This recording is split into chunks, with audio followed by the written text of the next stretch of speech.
बेटा एग्जैक्टली आज जो अपन बात करने वाले हैं, एक बहुत ही परफेक्ट रिवीजन करने वाले हैं हम इस चैप्टर का। And that name of chapter is a biological classification. जीव जगत का वर्गीकरण क्या होता है, हमें वो समझना चाहिए कि जीव जगत का वर्गीकरण क्या होता है। बेटा अभी बाय मत करो, थोड़ी देर के लिए 5 मिनट के लिए रुक जाओ, मैं भी तो रुका हुआ हूं। सबसे पहले हमने यहाँ पे बताया था कि अरस्तु ने क्या बात बोली थी।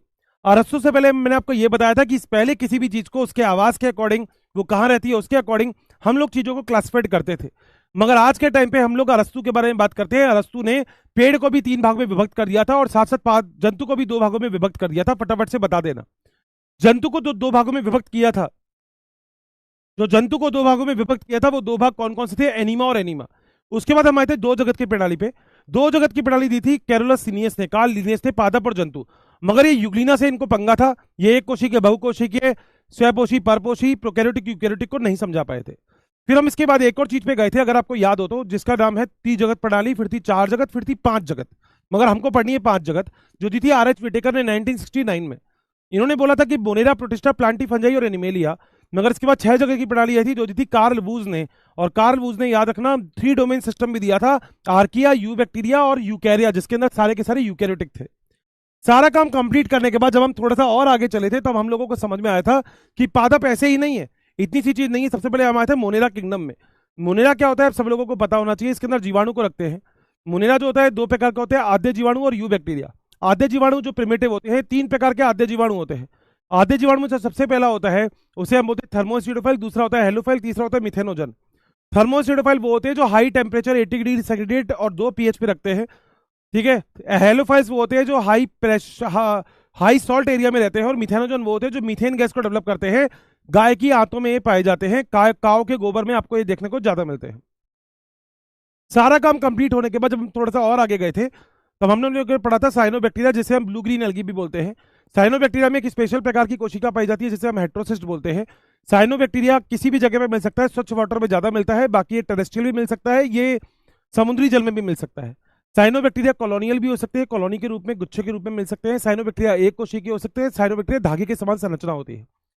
जहां पे नाइट्रोजन का स्थिरीकरण होगा उसे हम बोलते हैं हेट्रोसिस्ट, और बाकी जगह पे क्लोरोफिल ए पाया जाएगा जो कि प्रकाश संश्लेषण करने का कार्य करेगा।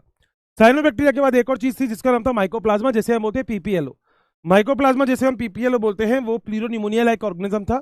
0.3 माइक्रोमीटर का साइज होता है। माइकोप्लाज्मा के ऊपर कोशिका भित्ति नहीं पाई जाती। माइकोप्लाज्मा के ऊपर कोशिका भित्ति नहीं पाई जाती, इसलिए अपना संरचना को बार बार चेंज कर सकते हैं। इसलिए हम इसे पीलियोमॉर्फिक कहते हैं, यानी कि बहुरूपी होता है माइकोप्लाज्मा। माइकोप्लाज्मा जंतु और पादप में कई सारे प्रकार के रोग कर सकता है। बोलो बात सही है। माइकोप्लाज्मा को पादप जगत का जोकर भी कहा जाता है, माइक्रोबायोलॉजी का जोकर भी कहा जाता है।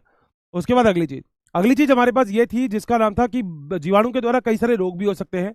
उससे पहले मैंने आपको नाइट्रोजन स्थिरीकरण बताया था, नाइट्रीकरण, विनाइट्रीकरण और डीनाइट्रीकरण। पढ़ लेना एक बार, आपको सब कुछ समझ में आ जाएगा।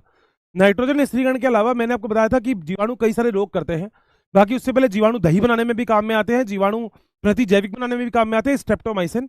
जीवाणु जो होते हैं वो बायोलॉजी में भी काम में आते हैं। जीवाणु के द्वारा आप नाइट्रोजन का स्थिरीकरण भी कर सकते हो। जीवाणु रोग भी करते हैं, सिट्रस कैंकर करते हैं, ठीक है, एक वो टिटनेस करते हैं, ठीक है, एक वो टाइफाइड करते हैं, है ना, ध्यान है ना, ये सारे लिखे हुए रोग वहां पे, ठीक है, टिटनेस, टाइफाइड, एक और था, नाम भूल रहा हूँ, ठीक है। आगे जीवाणु के बाद जो अगली चीज थी वो हमारी थी प्रोटिस्टा। एक कोशिकीय होते हैं। प्रोटिस्टा कई सारे टाइप के होते हैं, जिसमें पहला होता है क्राइसोफाइट्स। क्राइसोफाइट्स में डायटम और डेस्मिड्स प्रेजेंट होते हैं। क्राइसोफाइट में जो डायटम और डेस्मिड्स होते हैं, ये दोनों के दोनों सबसे इंपॉर्टेंट है, क्योंकि इसके ऊपर सिलिका की कोशिका भित्ति पाई जाती है। साबुनदानी के समान संरचना पाई जाती है। ऊपर की तरफ एपिथिका, नीचे की तरफ हाइपोथिका इसके अंदर देखने को आपको मिलती है। जब ये मर जाते हैं तो नीचे की तरफ इकट्ठे हो जाते हैं और वहां पे बहुत सारे काम कर सकते हैं। आपको सारे काम पता है, पॉलिश करो, साउंड प्रूफ चैम्बर बनाओ, या फिर फिल्टर कर लो, या फिर अग्निशमन के आसपास यूज कर लो, कहीं भी आप इसको यूटिलाइज कर सकते हो। चलें आगे। अगला पॉइंट, इतना सारा काम कंप्लीट होने के बाद मैंने आपसे कहा था दोस्त बात इतनी पे खत्म हो जाएगी तो फिर बात ही क्या है। फिर हम आए थे डायनोफ्लैजिलेट पे। 2 टाइप के फ्लैजिला थे, जिसमें एक था ऐसा, एक था ऐसा। बोलो बात सही है। कोशिका भित्ति सेलुलोज पट्टिका की युक्त थी, ये भी स्वयपोषी थे, मगर साथ साथ ये गतिशील थे। अगर मैंने आपको बताऊं तो मैंने आपको ये भी बात बोली थी कि ये जो होते हैं इसके अंदर 2 एग्जाम्पल, नॉक्टिलुका और गोनिकुलेक्स। नॉक्टिलुका को समुद्र का भूत कहा जाता है क्योंकि ये रात के अंदर चमकते हैं, जिसे हम जैव उद्दीपकता बोलते हैं, बायोलुमिनेसेंस। और इसके अलावा एक और चीज थी जिसका नाम था नॉक्टिलुका, जो कि गोनिकुलेक्स। गोनिकुलेक्स जो होते हैं वो सेक्सी टॉक्सिन देता है, तुम्हें याद है, शेलफिश के ऊपर रहता है, टॉक्सिन को बनाता है, जिससे पीएसपी होती है, पैरालाइटिक शेलफिश पॉइजनिंग। उसके बाद हम आए थे यूग्लिनॉइड्स पे, जिसके अंदर यूग्लिना सबसे अच्छा एग्जाम्पल है। 2 फ्लैजिला होता है, एक बड़ा एक छोटा। और फूड का स्टोरेज पैरामाइलॉन की फॉर्म में होता है, जो कि बीटा 13 ग्लूकेन होता है। और बस यही चीज थी, इसमें पेलिकल पाया जाता है, कोशिका वृत्ति इसके अंदर नहीं पाई जाती। फिर मैंने अपंग कवक के बारे में आपको बताया था, आपने पढ़ लिया था वो। उसके बाद मैंने आपको स्पोरोजोन्स के बारे में, प्रोटोजोन्स के बारे में, सीलिएटेड के बारे में, गुलेट वुलेट सब बताया था, पेरेमीशियम का एग्जांपल बताया था, अमीबॉइड अमीबा के अंदर अपन ने बताया था। ये सारे काम अपन ने क्लियर किए थे। उसके बाद हम आए थे कवक पे। कवक की कोशिका वृत्ति काइटिन से बनी होती है। जो कवक होता है वो परपोषी होता है, जो कवक होता है वो माइसीलियम होता है। कवक के अंदर पटयुक्त भी हो सकते हैं, पटरहित भी हो सकते हैं, शाखित भी हो सकते हैं, अशाखित भी हो सकते हैं। जो कवक होता है वो परपोषी होता है, ग्लाइकोजन और ऑयल की फॉर्म में फूड को स्टोर करता है। जो कवक होता है उसके अंदर सबसे इंपॉर्टेंट 4 प्रकार के कवक होते हैं, फाइको, एस्को, बेसिडो और ड्यूटेरो। उससे पहले मैंने आपको जनन पढ़ाया था। जनन थे अलैंगिक जनन, उससे पहले था कायिक जनन। कायिक जनन 3 प्रकार का है, विखंडन, खंडन और मुकुलन। ठीक है। अलैंगिक जनन 2 प्रकार का है, स्पोरेंजिया के द्वारा और कॉर्निडिया के द्वारा। लैंगिक जनन 3 प्रकार का है, पहला स्टेप प्लाज्मोगेमी, दूसरा स्टेप कैरियोगेमी, तीसरा स्टेप अर्धसूत्री विभाजन। फाइकोमाइसिटीज। अशाखित होते हैं ये, अपट वाले होते हैं। सबसे अच्छा एग्जांपल है राइजोपस, रैंप इसका एक एग्जांपल था, मैंने आपको बताया था अच्छे से। जाइगोस्पोर बनते हैं इसमें निषेचन के बाद, एनसीईआरटी में लिखा, अपने नोट्स में भी लिखा हुआ है।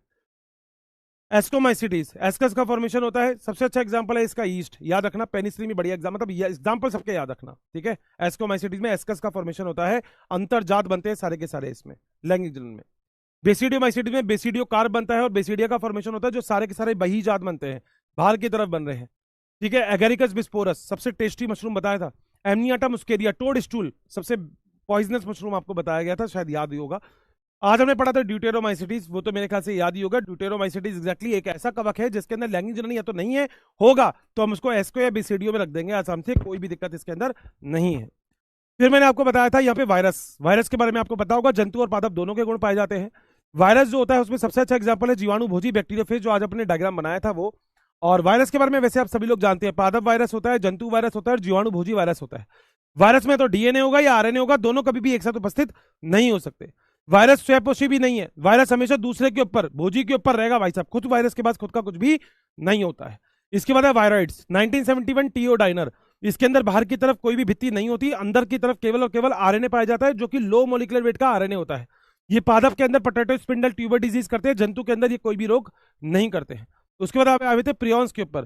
प्रियॉन्स जो होते हैं ये प्रोटीन का कोट होता है, जो कि अतिरिक्त तरीके से कुंडलित होता है, विशिष्ट तरीके से कुंडलित होता है, जो कि एग्जैक्टली बीमारी करने का कार्य करता है।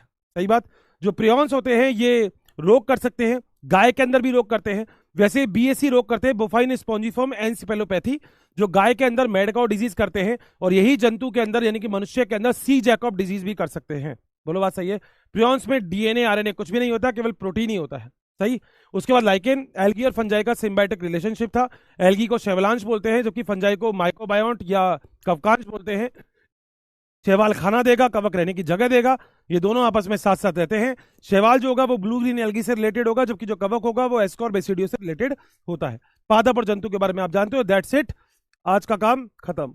8 minute 19 second, wow, it's a record, वाह वाह वाह वाह। ये बताओ क्या पॉइंट क्लियर है, जल्दी बताओ बेटा, अभी भी यूं मत करना नहीं समझ में आया, बताओ। ओके, क्या रिवीजन ओके है, मजा आ गया, नॉट ओके।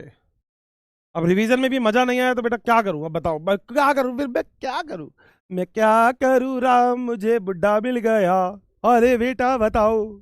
क्या यहां तक हो जाएगा बेटा, बाय कर देना। अभी एक गाना सुनाऊंगा मैं बहुत प्यारा सा, तेनू ले के जाना, सुना क्या, अपने नाला आहा नहीं जीना हुड़ियारा, एने साल हा आखिरा नींद नावे, तेनू चैन तड़ पावे।